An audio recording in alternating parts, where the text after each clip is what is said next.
வணக்கம். விஹெச்பி நியூஸின் அரசியல் செய்திகள். பேராசிரியர் ராமசீனிவாசனுக்கு வாக்கு சேகரிக்காக வந்திருக்கீங்க. எப்படி இருக்கு இந்த கலை அரசியல் களம்? சினிமா நட்சத்திரங்கள்லாம் கலைஞர். ஆமாம், இப்போ என்னென்னா இப்போ ராமசீனிவாசன் வந்துட்டு இந்த மதுரை தெற்கு தொகுதியில் வேட்பாளராக நிற்கிறாங்க. அவர் நல்லா படித்தவர், பண்பாளர். இப்போ நம்ம அரசியலுக்கு இப்போ தேவை நல்லா படித்தவங்க தான் வேணும், அறிவாளிக தான் வேணும். அதனால் இந்த மதுரை தெற்கு மக்கள் அவங்களுடைய வாக்குகளை சிந்தாமல் தாமரைப்பூ சின்னத்துக்கு வாக்களிக்கணும். அப்புறம் பார்த்தீங்கன்னா இப்போ பாரத பிரதமர் நரேந்திர மோடி அவர்கள் கொண்டு வந்த பெண்களுக்கான 33% இடஒதுக்கீடை திமுக காங்கிரஸ் அதை எதிர்த்து ஆதரித்து அதுக்கு தோல்வியடை வச்சுட்டாங்க. இதுக்கு எல்லா பெண்களுமே இதுக்கு ஒரு பாடம் கற்றுக் கொடுக்கணும்.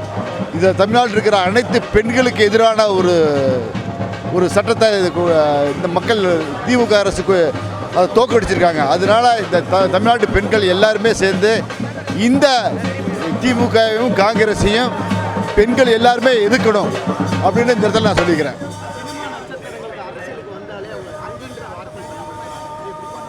அப்படிலாம் சங்கில இல்லை.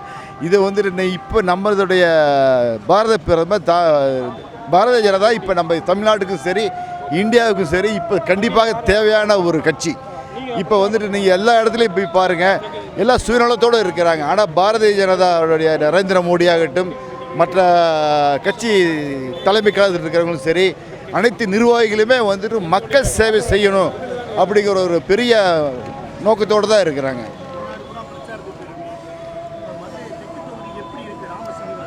அதான் ராமசீனிவாசனுக்கு நான் இன்றைக்கி தான் வந்திருக்கிறேன். நான் மதுரை தெற்கு மட்டும் இல்லை, தமிழ்நாட்டிலேயே ஒரு நல்ல ஒரு மாற்றத்தை எதிர்பார்த்துட்ருக்காங்க. ஏன் மாற்றம் எதிர்க்காங்கன்னா, குறிப்பாக பெண்களுக்கு ஒரு பாதுகாப்பு இல்லை.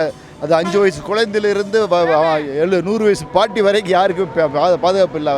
அதனால் பெண்கள் எல்லாருமே இந்த தேர்தலில் திமுகவே வீட்டுக்கு அனுப்பணும், ஏன்னா குடும்ப அரசியலுக்கு ஒரு முற்றுப்புள்ளி வைக்கணும் அப்படின்ற ஒரு நல்ல ஒரு முடிவு எடுத்திருக்கிறாங்க. அந்த முடிவு நல்ல முடிவு. அந்த வருகின்ற 23ஆம் தேதி அந்த நம்மளுடைய தமிழ்நாட்டு பெண்கள் சரி, இளைஞர்களும் சரி, எல்லாருமே திமுக எதிர்த்து வாக்களிப்பாங்க, கண்டிப்பாக வாக்களிப்பாங்க. என்னுடைய இந்த சுற்றுப்பயணத்தில் நான் தெரிஞ்சிட்ட விஷயம். நடிகர் விக்னேஷ்.